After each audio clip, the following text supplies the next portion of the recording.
Quiet, numbskulls, I'm broadcasting.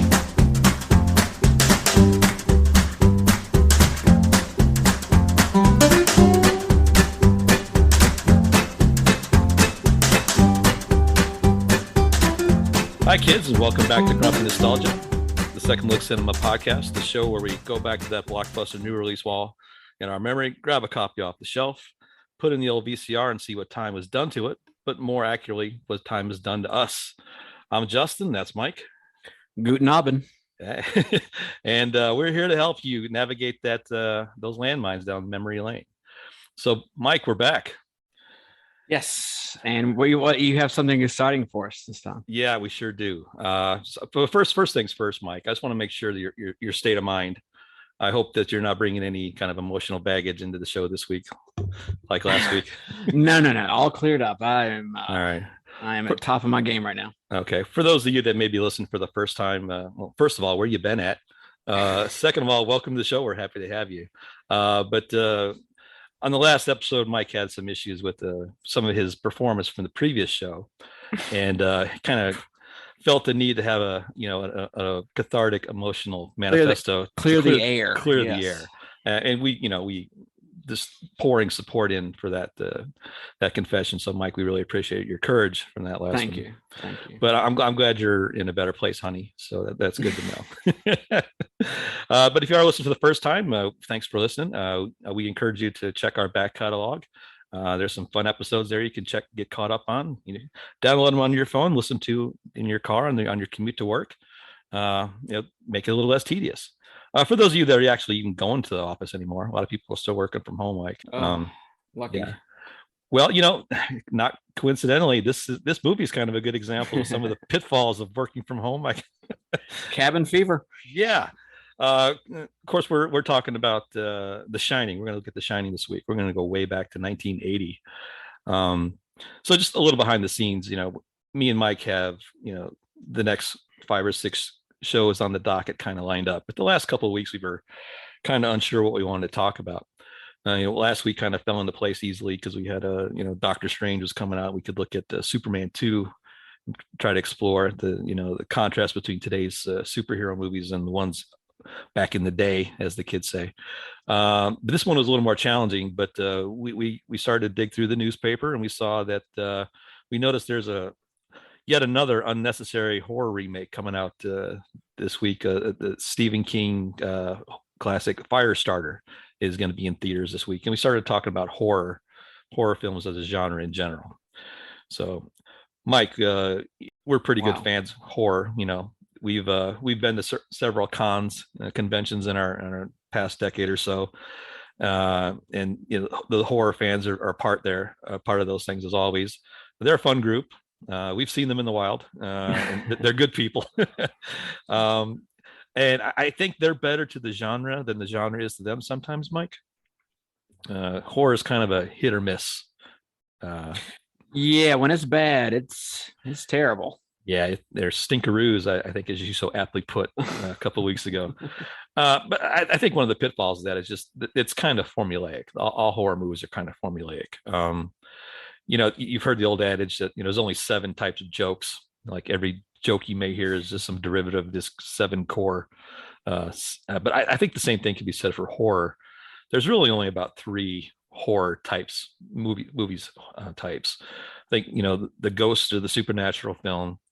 There's the monster movie, and then that kind of eclectic, mindless madman that is unstoppable that will go to the end, like your Freddys and your Jasons. And when a horror film kind of manages to break through that paradigm there, that's when they get noticed and usually get, they kind of break out. So I think the movie we're going to talk about this week is certainly one of them.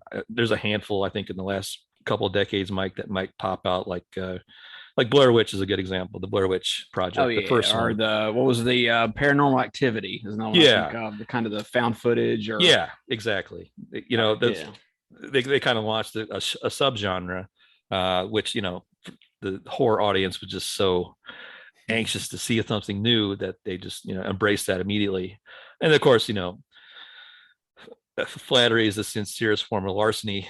The copies of copies, and Hollywood kind of cannibalized itself, and now there's 75 found footage movies a year.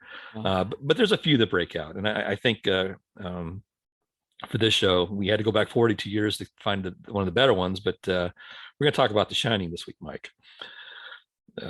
Which a feel good film. Yeah, well, should be packed full of giggles this week, Mike. But yeah, it's I think what's interesting about this movie is that it's up for people's interpretation. I mean, there's a lot of people that claim to have what the movie means, or if it's scary at all. I mean, that was when it first was released, there was a lot of criticism about the movie not being that scary, which was interesting. I think maybe because it came out the year after like Alien.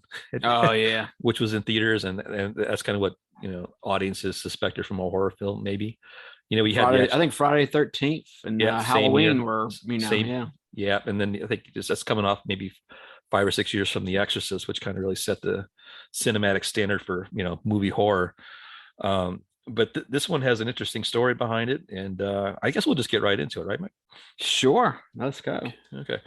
Well, I remember the first time I saw this movie. You got to remember something to our younger viewers. We couldn't see R-rated movies in the theater.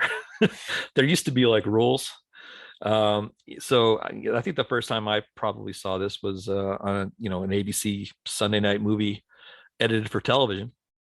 That my parents let me watch. So I think after I got done watching this for the first time, I might have been 12, 13 years old. And it was certainly a beds with the lights on situation for the next 5 or 6 years. Thank you, Mom and Dad. But yeah, you had to see these things. People of our age, we couldn't see an R-rated film before 1988. It seems hard to believe now. No. Now you can go into a movie and you can see like a 12-year-old going on 40, sitting with his Ed Hardy hoodie, drinking his Red Bull and listening to Drake on his Beat headphones. But yeah, we used to have to see these things in the comfort of our home, at least. Mike, you remember the first time you saw this? Yeah, it's funny you say comfort. Yeah, it was one of those HBO Saturday night premiere movies, that came. Oh yeah. So it's probably in 81, obviously at least a year or so after it came out. But I remember my dad and I watching it in the den, and I'm just standing behind his chair and watching it like through my fingers. Little 10-year-old me was scared shitless. Yeah, there were just genuine scenes of just the tension, and the movie was just it was hard to take as a kid. I mean, it really was. Yeah, I'm the same way, and I feel no shame saying that I was scared of this movie as a teenager because. I think it kind of speaks to the concept of what we're trying to do with this show is how our perception over time changes. And horror is a good example to kind of look at through the looking glass. Is that, horror is kind of generational. And I think it's just an inevitable, paradigm shift that happens. You can go back to, the 30s with the Universal horror movies where, the Lugosi's Dracula and Karloff's Frankenstein, they would have to haul, pregnant women out of the theater because they were hysterical with fear. Or King Kong, for example, people were cautioned about the horrors of those kind of things. And then each generation, I think, gets a little more desensitized. Look at some of the movies from the late 50s, early 60s, like House on Haunted Hill, Vincent Price, or Tormented, or Screaming Skull. You see these movies, they're laughable now. You look at them, you're just like, the people were scared of this, Yeah, and exactly, and the 70s got even more harsh, and I guess the bottom line, it's harder to scare people now. I think they're just kind of desensitized. Like I don't know, what are millennials even afraid of, short of getting a driver's license? Yeah, well, when you say this, when you say the 70s, I think like it went from like this, the scary floating skull movies. All of a sudden, in the 70s, you have the devil. You have like the demons and devils. Like you have Exorcist, you have The Omen, Amityville Horror. And then they have The Shining to kind of wrap it up. But I mean, those movies, they're more psychological. They're scary, and it's like it's harder to laugh at these movies because there's not Amityville Horror being an exception. Yeah. Thank you. Thank you, Margot Kidder. And Jody. That's right. Jody the pig. Shout out to Jody. There was like an abrupt shift all of a sudden, like you were saying, how the found footage movies were big, Yeah. 10 or 15 years ago. That time it was the devil, or like I said, psychological possession kind of movies. I think where the new wave usually gets a foothold is when they develop something that's like visceral, that kind of kicks in and just changes everything. So this movie was certainly one of those. So let's get into some of the details. So this was directed by the great Stanley Kubrick, which is his name is usually predicated before anybody says this movie. It was written by Stephen King, obviously the story was, and Kubrick himself and Diane Johnson were the screenwriters. They got a story from Stephen King and they basically just ignored it. They didn't read it. He had, he wasn't Stephen King at that point. I mean, he had one film in the theater, I think, prior to this, was Carrie, but he didn't dominate the horror landscape like he does now. So they knew he was an upcoming writer and he had a good source material, but they kind of just kicked him out of the whole process, and it really kind of developed this rivalry or this animosity, I guess, between those two figureheads. We'll kind of get into that in some detail, but yeah, they kind of just kicked Stephen King to the curb on this one. And Kubrick's notoriously slow paced and meticulous. This movie took 56 weeks to shoot, and that's conservative estimates by a lot of people. It was shot in Elstree Studios, which was famous for Star Wars. And it went so long that it held up production on the movie Reds with Warren Beatty, which was also shooting there. Yeah, not long enough. But more importantly, it held up Raiders of the Lost Ark, Mike. But it had a budget of $19 million, and it was released on June 13, 1980. 9 years old I was at the time. I think both of us were at that time. So, of course, we didn't get a chance to see this in the theater. But there was a lot of strife about how it was supposed to be cast and who was supposed to be in it. So, Mike, walk us through. Tell the good folks who was in this movie. Oh, well, this is a surprisingly short list because to me it was the same kind of cast you'd see in like 2001: Space Odyssey, where you're like, oh yeah, I recognize that guy and that guy, and the rest of the cast are, I guess, they're handpicked by Stanley Kubrick because they're known for something in their past, but yeah. Like I said, without doing any research, I wasn't sure. But anyway, obviously Jack Nicholson's in it, and he's famous for his portrayal of the Batman, which we recently saw. That was a good one. Yeah. Known for being a crazy guy. Okay, that's a little pretty bit much his MO. Little unhinged. Right. Shelly Duvall, who I think is the daughter of Robert Duvall. I'm not positive of that. I always know her as Olive Oil from the Popeye movie. Yeah, she did 2 movies this year, The Shining and Popeye. Oh my gosh. Okay. Well, yeah, she's. We'll decide which one's more scary later. I'm not gonna quibble with. I've heard there was some maybe some abrasiveness with her and the director, but I know you'll mention that. Yeah. She's from Vermont. What is with her accent? But she's got a surprisingly East Texas drawl. In this movie, let's see. Scatman Carruthers, who is my favorite character in the movie, Dick Halloran, who has the shine, and I knew him from Silver Streak, and he was in an episode of Sanford and Son, and he made several appearances in Chico and the Man, I think. Oh yeah. Had a bit in the Twilight Zone too. The that's right, episodic movie. Yeah, I forgot about that. And then you had, like I said, the other characters they're all exceptional. I mean, these like the guy who played Lloyd, the Mr. Grady character, even the guy who ran the hotel, Ullman, who's interesting story about that dude. He was the first James Bond ever in film. Oh, really? Yeah, the head of the hotel. Okay. Casino Royale. He played Bond first. That's cool. Yeah. And less suave and debonair here. Yeah, exactly. And to continue my obscure cast member who from somewhere else list, the dude he played Durkin in this movie. Just a brief appearance. He was Scatman Carruthers' buddy that gave him a snowcat.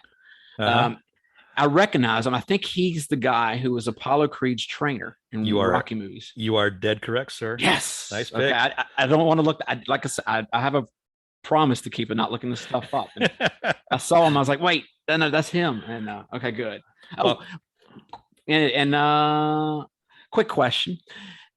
This is really inside baseball, but Ullman's assistant, he's walking around with Jack looking at the hotel. Yeah. He doesn't have many lines, but every time they show him, he looks angry or like bitter. Yeah. And there must be a backstory behind that, but it was never given. I'll get to that. In my Okay. recommendations, I have a little accoutrement to this story, and he plays a role, but he was at Inside Baseball. He played Judas Iscariot in Jesus Christ Superstar. Oh, okay. So he's a Broadway guy. Yeah, and if anybody knows about that musical, he spends most of it screaming his lines. So to hear this guy in this role, well, anyway, long story. I don't like to step on your cast notes, Mike, but I feel obligated to bring some odd thing for me. The actor that played Delbert Grady, Philip Stone. Phillips. Okay. Has a special place in my heart, and especially 13-year-old Justin's heart.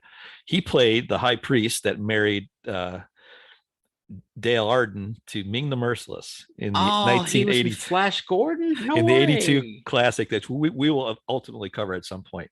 Flash Gordon. I recognized him from the other Kubrick movie. Clockwork Orange. He's in that movie. Yeah. I forget. He's like he's one of the dads, or one of the dreams, I think. But yeah, interesting. Flash Gordon. But to your point, Kubrick found the weird guys and plugged them in there. So he had a staple of actors too. So you talked about Shelley Duvall. Stanley Kubrick. It's his legendary abuse of her is really interesting, because he made sure to bully her from day one, and to the point where he openly discouraged any of the cast members or crew from consoling her after he yelled at her.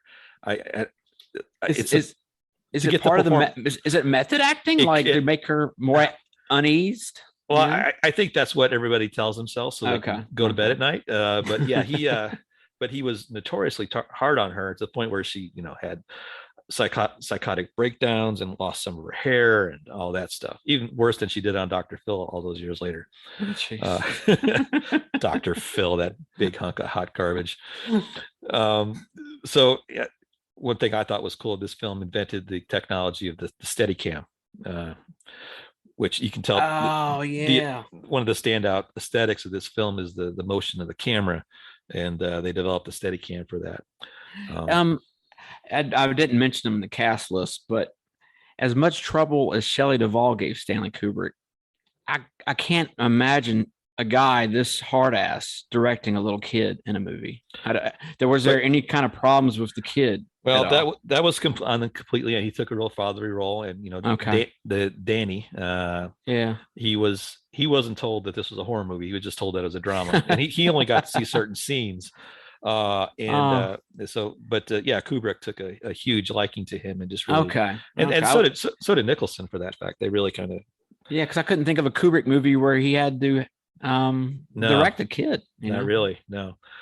But yeah, so interesting thing from Stephen King about this: The Shining comes from the "We All Shine On," the Lennon song, which I thought was cool. But yeah, so like I said, this movie's been interpreted for years and years and years, and we're going to go through some of the theory here, our take on it. So you don't have to agree with us. You don't have to agree with everything we think of, or our opinions. We're just a couple of well-informed, incredibly witty, desperately handsome podcast hosts. So what do we know? So take our word for it. Yeah.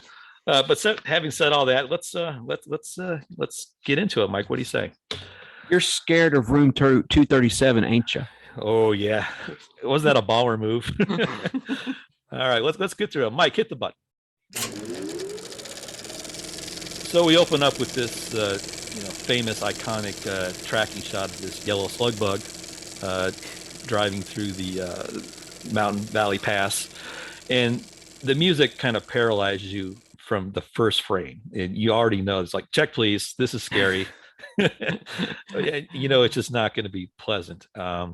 So that's Jack going to the interview, and the first scene kind of opens with this like scene card saying the interview, and we see Jack in his best corduroy walking in to sit at the desk of Mr. Ullman for his job description, where they kind of talk about there's some exposition here about what the details of the job is and what the logistics are, and how the isolated location, blah blah blah. There's some foreshadowing in there, but I thought was interesting right from the first scene, just kind of the forced, polite conversation, the dialogue.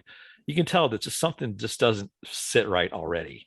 Yeah, I know. Yeah, so there is exchanging niceties, and then the conversation turns pretty quick when Mr. Ullman brings up the issue of the previous caretaker back in the 70s, I guess, is a gentleman named Delbert Grady, who had a bit of a breakdown and chopped up his family with an axe.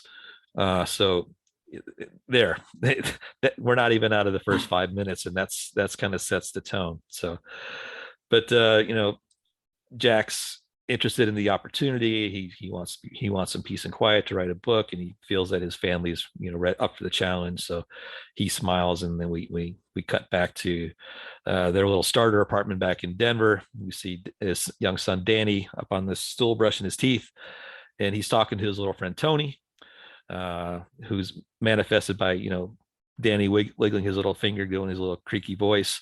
But Danny's the little boy that lives in his mouth. But it's suggested that he has some sort of extrasensory perception, that Danny's got some sort of what they call the shining. And it's Tony in later reviews, it's Tony is Danny as an adult revisiting himself and talking to himself and kind of guiding him through this terrible part of his past. But as he's brushing his teeth, he's having a conversation with Tony, and Tony tells him that, oh, well, Dad already got the job. And then we see that first iconic shot of the blood entering coming out of the elevators, and the soundtrack kicks in, and we get that quick subliminal shot of the two young girls that are just synonymous with this movie. And then he kind of has a psychotic episode and freezes up and goes to black. And then he wakes up with a doctor looking him over in his bed. Why can't they put some pants on that kid? That was odd. It's like you're examining his head, right? Yeah. So he's in his little underoos getting looked over by the doctor, and she's trying to, understand what happened. But so in the interest of privacy, they walk back into the sitting room, his mom, Shelly Duvall, and the doctor. What I thought was interesting here, Danny could have been 17 years old. He could have been stunted from growth with all that secondhand smoke from Shelly. I mean, she's constantly smoking in this movie. It was funny to see she offers a cigarette to a pediatrician making a house call. I mean, how much out of place can you get? Nothing in that sentence makes sense now.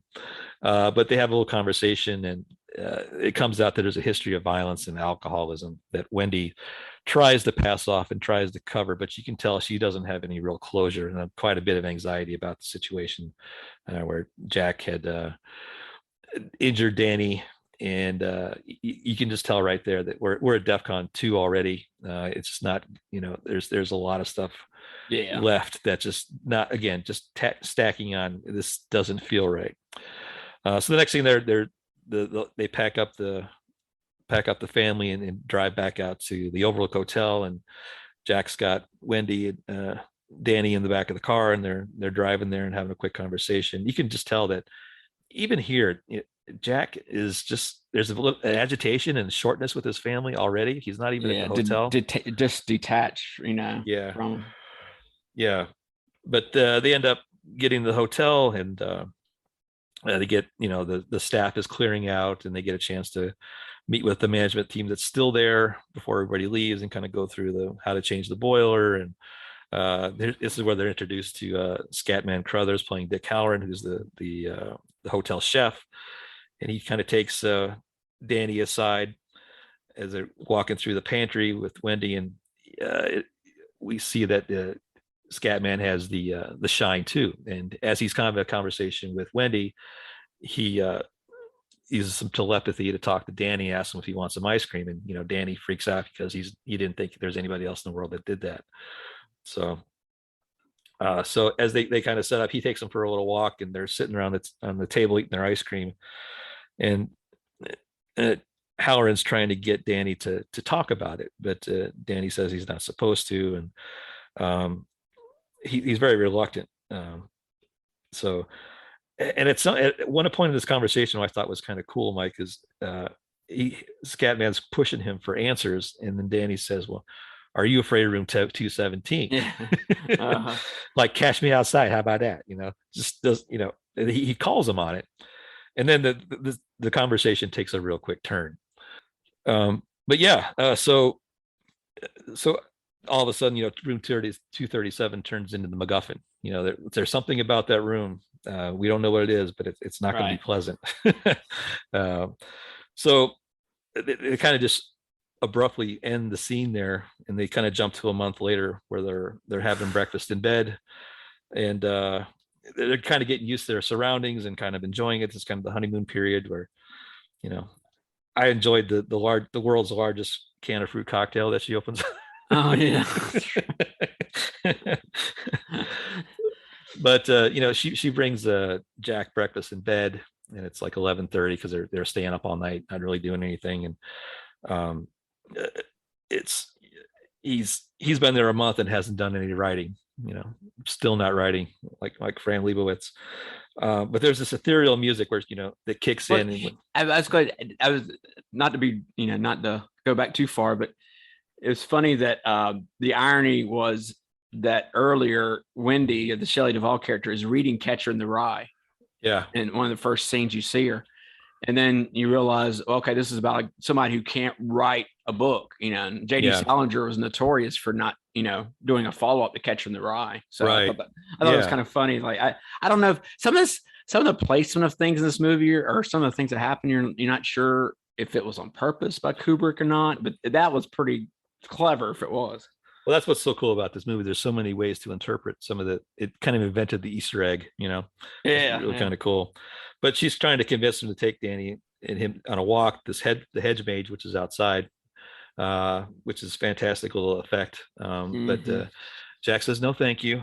But again, there's just some awkwardness there that just doesn't feel right. Yeah, and it's the first time he says, like, I feel like I've been here before. And it's a deja vu about everything, and he belongs there. It's like, boy. There's a lot of foreshadowing already. So we cut back to the, him typing away something, his manuscript in this great room. But then this is where the movie kind of takes a pretty quick turn, and it's tied to this giant storm coming in. So he's typing away, and Wendy innocently comes in to ask him how the writing's going, and he just, she says, I can come back later. I'll bring you a sandwich. Like, I started thinking, when was the last time my wife offered me a sandwich? That would be 0 times in a row, Mike. But anyway, I like the fact that, like you said, it was the little title cards went 1 month later, and then all of a sudden before this scene you're talking about, it said Tuesday. It's like a month goes by, and then all of a sudden Tuesday. I think that's done just to keep the audience on their toes. Like, they're not really quite sure passage of time. It's just very frenetic, Yeah. But that's true. So he snaps at her and it kind of mansplains what it's like to write the writing process. It just really berates her. And if you weren't sure how you felt about Jack now, you're pretty sure you're not a big fan of his at this point. And whereas the book was more of a descent into madness, this was like he kind of went right there. That's what I wrote that in my notes. Like, I don't remember watching this before, how crazy he goes so fast. You think of it in your mind after watching it later on. Yeah. Think, this was a descent kind of thing. And he slowly creeps into like this paranoid character. No, Tuesday, he's paranoid a month after being there, Right there. Yeah. So that's where the movie kind of shifts, and we see this. It's kind of parallels with Danny, riding his big wheel on that famous scene where he's buzzing on the hardwoods and then quiet on the thudding sound on the carpets. And you mentioned the Steadicam. The closeness of some of the mics and some of the scenes, like even when some of the characters are talking or putting down things, or like it sounds like sometimes the microphone is like right next to the keyboard of the typewriter. It's amazing. Like the sounds are. That just, it adds to just the unnervingness to it all. Yeah, that movie just gets right to your gut, So he turns the corner and sees the Grady twins. Well, they're not really twins. One's 8 and one's 10, but for purposes of our conversation, we'll call them the twins because that's and what they're they are. and they were English too. That was a Yeah. nice touch. Yeah. So, so there's a little bit more passage of time, and then there's a point where Jack's falling asleep at his typewriter, and he's having this nightmare, and it correlates at the same time with Danny having his first real encounter with the twins. But I mean that they speak to him, and they actually, he sees those quick subliminal shots of what their fate was, being chopped up in the bloody hallway. And there's something here that suggests that the house is taking its way with the Torrance family here at this point. Everything kind of kicks in. So he wakes up from his nightmare, and he's slobbering on the floor, and just the realism just hits him, suggesting that there's some sort of thing, supernatural element in place. And at the same time, Danny kind of stumbles into the scene, kind of reverting back to the childhood behavior with his thumb in his mouth, and he's been beat up. And of course, given their history, Shelly Duvall, Wendy says, she's done with him. To the fact that she assumes, given their history, that he's injured Danny again, and she's not having it. And a lot has been made about Shelly Duvall's performance on this. I mean, this movie received no awards, but it got a lot of Razzies at the time. And over time, I guess people have changed it. We talked about this phenomenon where, haters come around. The Razzie rescinded their nomination of her. Wow. And I think every time I watch this movie, I she's the hero of this movie. And to put yourself in her shoes, I think she really performs this role well. But Mama Bear kicks in, and she's not going to have it anymore. So they have their little scene there, because prior to this, there was a scene where Danny and Jack were in the bedroom together, and having that was an awkward scene there. But this movie rings true to the fathers and sons. I mean, I think anybody can appreciate this movie, but it rings true to like the father and son dynamic. If you're a son and you look up to your father as your hero, and to have something like this happen, I guess that makes it even more visceral and more scary. But during their little conversation, Danny, as he's getting held by Jack, says, "You would never hurt us, would you?" And so Jack takes that as a aggressive stance from Wendy, trying to brush up all that resentment and guilt for handling him in the first place, and that doesn't help his state of mind whatsoever. But anyway, they end up having this horrible event where Danny gets injured, and then a couple scenes later, Wendy's screaming through the hotel, saying that there's a woman loose, there's a crazy woman in the hotel, because Danny told her. And whether she wants to believe it or not, I think that's more plausible and more acceptable to her mentally. And even in that, when Jack has it out, he's like, "What, really?" He said, she was in this room, and of course he says, "What room?" And we all know what room it was. So he makes his way to room 237 to check out, what's going on.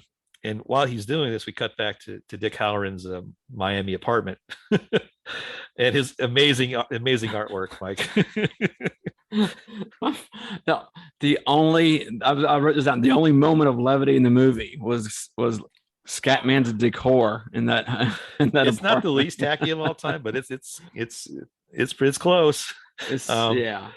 But because he has The Shining, he senses what's going on in the hotel, and it's all kind of culminating where Danny's basically having a seizure while Jack's in room 237, where he encounters this nude woman in the tub, and she comes out and embraces him and kisses him, and then he he's in the middle of this embrace, he looks in the mirror and sees that what he thinks is this beautiful young woman is actually a bloated corpse, waterlogged corpse of this older rotted dead woman.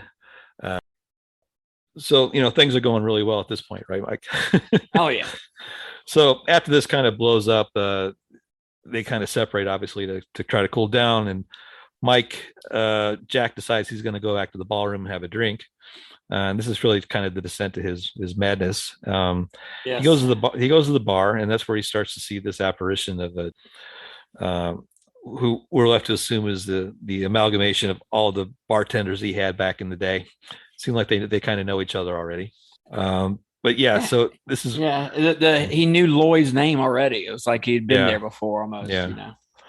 Yeah, and then he ultimately, a couple scenes later, he goes to the ballroom, and this is where we see something ain't right. The entire ballroom is filled with the tuxedo crowd. This is giant party in there, and we're not quite sure if that's just in Jack's head or if that's the apparitions or the Overlook Hotel taking, manifesting these whatevers.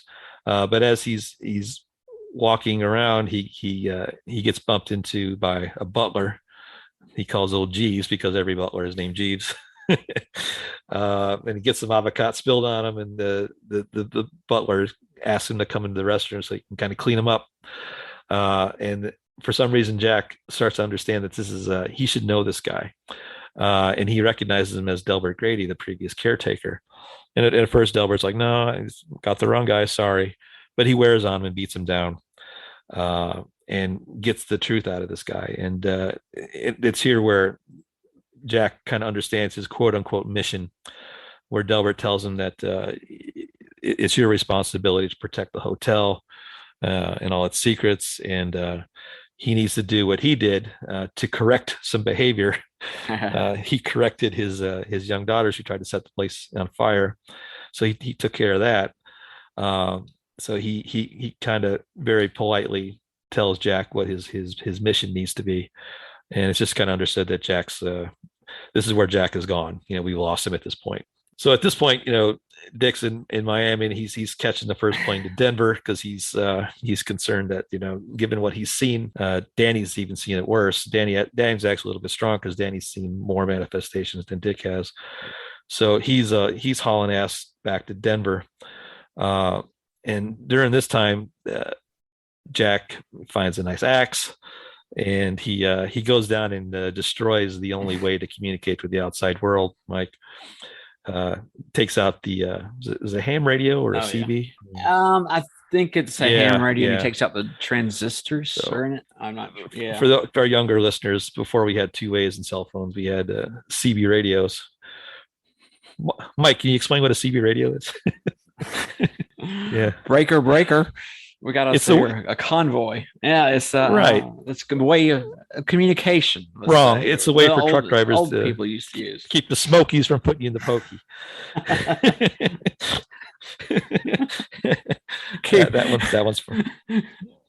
That one's for us. Yeah, that's right. Exactly. Keep them off my mud flaps. So Wendy's, coming out to see what's going on, and she walks past Jack's writing desk and looks through the manuscripts there and sees that Jack's not really the wordsmith he thought, where he's typed up 400 pages of this diatribe, this mantra, all work and no play makes Jack a dull boy, and he's just filled up the entire manuscript basket with that 400 pages worth of that over and over and over again. If that's horrifying. You don't know why that is, but it's horrifying. What makes it more horrifying is like how many misspellings or typos are on there too. Yeah. Like he's writing the same thing over and over and over and over and over again. But like some words run together, some words pattern missing a vowel. It's like it's almost like he actually, the way he sees it, it looks like a story with different characters and letters in it. But the way anybody normal brain functioning would see it the way exactly the way it is. But it's written almost like you would see indentations, little parenthetical areas. A method behind the madness. The way it's written, it looks almost like if you if you squinted, it looks like a normal book. Interesting thing about this one for international releases, they were concerned that non-Americans wouldn't know what that little diatribe was, so they kind of changed different euphemisms for different countries, like for our friends in Germany, instead of that they said never put off to tomorrow what we can do to can be done today, or they had other version, other trope or things like that they would use. Yeah. So other idiom for it. So Jack catches her, and he's had it. He starts to threaten her, and she grabs the baseball bat. And interesting, Jack Nicholson wrote this scene, not Kubrick. He wanted to. Okay. He wanted the part where the crazy comes in. He wanted to write that, and it's really an iconic scene. And it ends up with Wendy doing the old Louisville Slugger and knocking Jack down the stairs. But this is a legendary scene, and it wasn't by accident, because Kubrick shot this one a world's record 127 takes. So she had to swing that bat all that time, and she just collapsed after the scene and just laid on the floor in the fetal position for a few hours, with Kubrick not letting anybody come to her comfort or rescue. But yeah, so the old wounds were opened up here, and she let Jack have it. So she drags his unconscious body through the hotel and kind of locks him in from the outside in his pantry. And it's about this time where Danny's gone. As they say down here in the South, Mike, the cheese is off the cracker. But he starts his red rum trance. He just repeats this mantra, red rum, red rum, red rum, which we find later is the anagram for murder. He sees it in the window. Delbert, the apparition or whatever, the hotel, or it's still kind of unclear how he gets out. But they unlock the door and let Jack out to finish the mission. So he's chasing everybody down, and at about this time, she runs. We get that climactic scene where she's in the bathroom, and he's swinging the axe.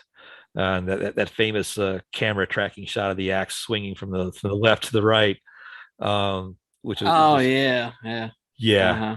I'd forgotten how good that was. And everybody thinks about the "Here's Johnny" part, but that's it's scary as hell. Is what it filmed. is. Like, oh my gosh, your dad is trying to kill you. Yeah. I mean, that's how that works, right? So, I guess again, he went through several takes on this one, and they went through 60 doors just to get that shot right. And of course, it's probably the most famous line in movie history at this point, or up there at least. "Here's Johnny." He improvised that, and that's another one where it's a cultural thing where international audience didn't know who the heck's Johnny. But some countries had late night hosts that dubbed their names in, like Jackie or whatever. But as he's beating down the door, Danny gets pushed through the tiny little window, and he kind of slides down this snowdrift and runs out to the garage where the snowcat's kept. But poor Wendy's stuck to her own devices, left behind. And it's about right at this time, Dick Halloran pulls up on his snowcat and starts, nosing around the lobby trying to rescue everybody. He's there. He's going to save the day, right, Justin? He makes it to the lobby, and then Mr. Torrance comes around and buries an axe in his chest. And for a horror, it's odd that a horror movie has one murder in it. And when he gets it, it's a horrible feeling. It's just terrible, because he was like the only light of hope from the situation. And as an audience, you're like, oh my God, are you kidding me? So at this point, Jack is just really determined to get Danny. So he starts running him outside, and we get this iconic shot where they're running through the hedge maze in the snow with the backlit and the claustrophobic chase scene there. And it's just horrible. It's just a horrible thing. And of course, Wendy's left in the funhouse by herself at this point. And there's just this cavalcade of horrible imagery for her, from ghosts and cobwebs to furries. What the hell was with the bear costume? The bear. Why? You've been there. Why? You've been to the convention. You've seen that. but it's an unsettling scene, of course. So yeah, I guess. But it ends up where Danny's got a little bit on the ball, and he kind of covers his tracks in the snow. And Jack is beyond reproach at this point. He's not really logical or human anymore. So he's just in this machine that's just running and running and running. And then Danny ultimately meets up with his mom outside, runs into the snowcat, and they kind of make their way off. And then we do this quick jump cut, screeching shot of Jack kind of dead from exposure, frozen to death out there. And then we get that horrible ending here where it's you get this kind of romantic jazz song juxtaposed against this black and white photo where they zoom in and we see a young Jack Nicholson in the center of the group photo from 1921, suggesting that he is the reincarnated caretaker and has always been there and always been a part of it. But then the movie's over. But at this point, you're spent. The last 30 minutes of this movie are just ramped up, and there's that heartbeat sound in the background, and you barely take a breath.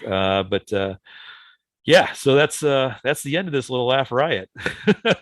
But they do get away, and so yeah, this was a relatively big hit. I mean, it grossed $47 million, and it did spawn a sequel, I think, 40 years later, Dr. Sleep, with one of our favorites, Ewan McGregor, playing the grown-up Danny.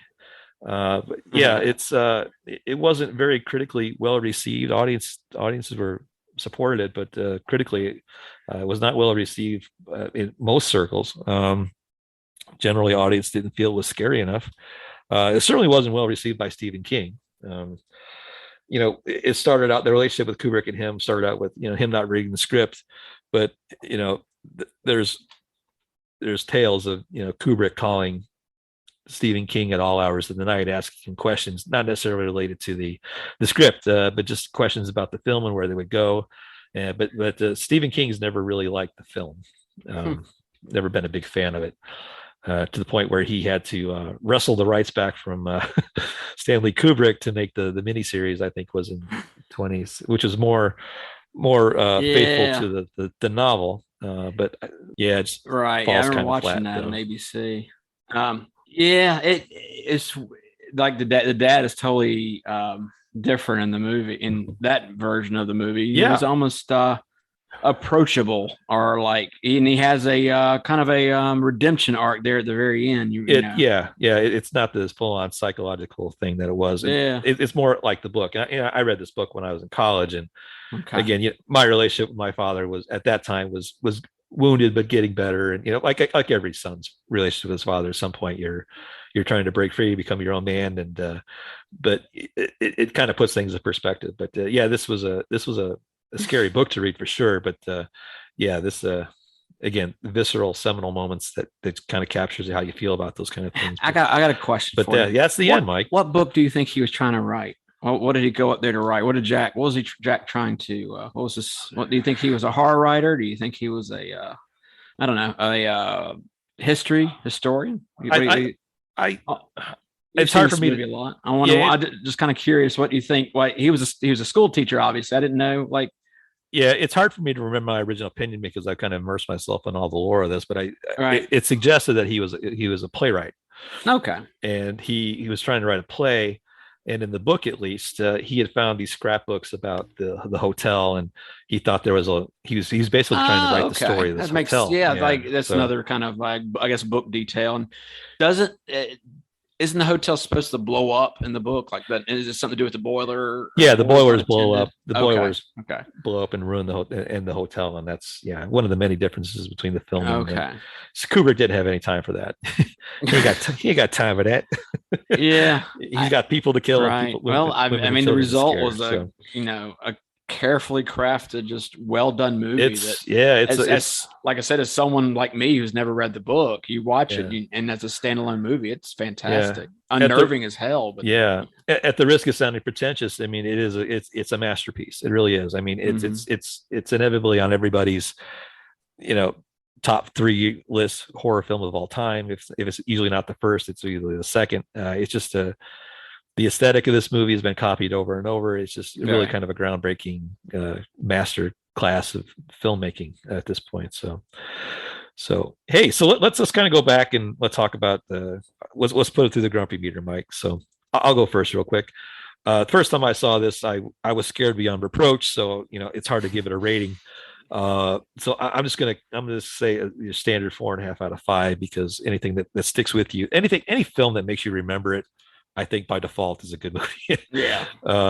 But I this is an annual watch for me. I watch this every year around the Halloween, like a lot of people do. And every year I watch it, I grew. There's a little bit more appreciation for it. Even on some of the different characters, like Shelly Duvall's performance. She was always just kind of a punchline and a joke in the early years, but the more you watch this, the older you get, especially as a parent, I guess you could understand, the dynamic there. And I'm certainly, sympathetic to what she went through. And I just thought her performance was really, really, really good. So I'm going to stay right where I am. I think this movie it's for me, it's timeless, and it just kind of keeps that way. So. Yeah, agreed. So. Like you, it's hard for me to give it a review when I saw it as a kid, but it definitely made an impression with me. And when you brought it up a couple of weeks ago about seeing this movie, I literally had this visceral dislike. I didn't want to watch it. I really, honestly, I couldn't convince my wife to watch it, and myself, I was like, this is gonna be tough. And yeah. But as soon as I see the little yellow bug driving on the road, I'm like, oh, okay, well, it hooks you in. Yeah, maybe it's not as scary as I thought. And I'm looking at the scenery, and I'm like, oh, looks like it's Glacier National Park. That's pretty. Yeah. But and then you yourself as a viewer, you get kind of brought into the hotel, and it's yep. Like I say, there's things I watch, and just I see Bella Bartok does the music, and I'm like, wait, I played music of that guy when I played piano, and every song he does is minor key, unnerving. Right. I'm like, uh-oh. And then you start hearing that soundtrack, you're like, oh crap, Yeah. And then you feel drawn in, you're like, oh God, this is going to be tough. But my second time around watching it, it wasn't as scary as it was, just because of I guess I'm so used now to Scream movies and whatnot that have the jump scare, like everybody's reaching for the jump scare. Yeah. And that's not this movie. This movie is more not one to be had. No, it's a slow burn. Obviously when the beautiful lady turns into the melting pile of corpse, that's kind of a scare, but not good. It's not good, but it's like I say, it's an incredibly done movie. And I don't think, well, I would say I don't think it could come out today, but it's probably I would say it's the best Stephen King movie by far. I would rank it up there with I like Misery and Shawshank Redemption, obviously. And, Stand By Me. Stand By Me is in there. Yeah. But this one by far, and it's funny because it probably deviates the most from any of his books. Yeah. But what I always find interesting about this movie is, even watching it on a 15-inch laptop screen, it sucks you in. Yeah. And I think that's what's so clever about Kubrick is, if you're watching this in the cinema in the dark, with the the audience, you got nowhere to go. And I think it just captures that feeling of it isolates you, and that's what I keep I mentioned earlier about 2001, the Space Odyssey movie. Right. It was the same kind of deal. Like, it starts out normal conversations with people, and you're kind of brought in. It's like, okay, this is like just a general space movie, but then you realize, okay, these guys are isolated. They have nowhere to go. They're being controlled by some outside force. And I thought, well, that's kind of similar to The Shining in a way. It's very similar. That's a neat observation, Mike. It's kind of the same situation. And it's you have to define it as a horror movie. I mean, you can't see it any other way. But it's not like blood curdling screams or I say. Yeah. Except for the cheesy skeletons that Shelley Duvall sees near the end, which that and the bear. I mean, you got to let the bear go, Mike. I know, but I that's the one thing. My one quibble with this movie was the big quibble to me was her finally being able to see the apparitions at the end. Danny sees them, Jack sees them. But for her to I guess, if I was a ghost hunter kind of person, I would say, the hotel built up enough energy to manifest itself to anyone. And so that's why she saw it. But, I'm like, why the skeletons and why a bear? But, the elevator full of blood, awesome. Yep. Well, it certainly gave plenty of opportunities to people to soil themselves. So, so yeah. Okay. So that's The Shining, guys. So before we leave, we typically end these shows with kind of making some recommendations of what we're currently watching or enjoying. My pick this week is a nice little companion piece to this movie. It's a documentary called Room 237. And it was released on 2017, I believe. I think you can see it on Amazon Prime at the moment. But it's a documentary based on the theories behind what this movie means. And they focus on 5 or 6 storylines. A lot of it's got to do with the plight of the Native American Indian. One of the bigger themes is that this movie is an inside reference to Kubrick filming the moon landings. They point out the little Easter eggs you see where Danny's wearing his Apollo 11 shirt, sweater, and there's lots of NASA imagery buried without. But a lot of it's this kind of man on the moon stuff. You kind of see what you want to see, but it's interesting to see people's take on this movie and the wide perspective that it has. So I would recommend this for people that are big fans of The Shining. It's called Room 237. Question. Yeah. Is Doctor Sleep any good? I haven't seen any reviews about it. I know it came out a couple of years ago, but I didn't know. I thought it was really good. I went in there not wanting to like it, but there's a nice little story arc that kind of has some closure. They had to do some interesting CGI to kind of mimic the original Shining characters as in flashback. But interesting story. Is Ewan McGregor? Is he the older version of Danny? Yeah, Okay. And he's of course he's damaged. He's kind of fallen Jack's path with alcoholism, and but it kind of plays on the extrasensory perception and the group of people that have that. So, but it was a nice little story, kind of a nice closure to the original story. So okay, I might check that out. Yeah. Well, my recommendation is another Stephen King thing, because after watching this, I now feel empowered to watch something I haven't watched in 40 years, and that would be Salem's Lot. There you go. Nice. I've stayed away from it this long, but I figure if I can watch The Shining and kind of see it in a different light now, I'll give it a try and see if it holds up. See if it. And I'm really nervous. That movie had some scenes in it that I just are gonna like. They stick with you. Well, hey, maybe we could get 2 geeky podcasts to do an episode about that. Oh, maybe so. Well, that's a good call. That there's a made for cable version with Rob Lowe that's not too bad. It was remade later, I think mid 2000s, and then I think there's a new movie coming out. I think there's in development for Salem's Lot too, so that might be something to go back and look at. It's that's not pleasant either. But again, context is everything. We saw these things as preteens and teenagers. Are they still scary now? Who knows? It's got David Soul. It's a made-for-TV movie with David Soul. I'm not scared. Yeah. and Fred Willard. Yeah. So, okay, great. Well, hey, that's going to wrap it up for today's show, guys. Again, we want to thank everybody that continues to listen. You can check us out on our social media page. That's at Grumpy Nostalgia on Instagram. Or if you feel compelled to give us some feedback through an email, we'd love to hear from you. You can reach us at nostalgiagrumps@gmail.com. So that'll wrap it up. Mike, anything you want to leave us with? I'd give my goddamn soul for a glass of beer. Every dad says that before bed, I'm sure. So, but again, hey, that'll do it for this week, guys. We want to thank you guys for listening, and we will see you again next time.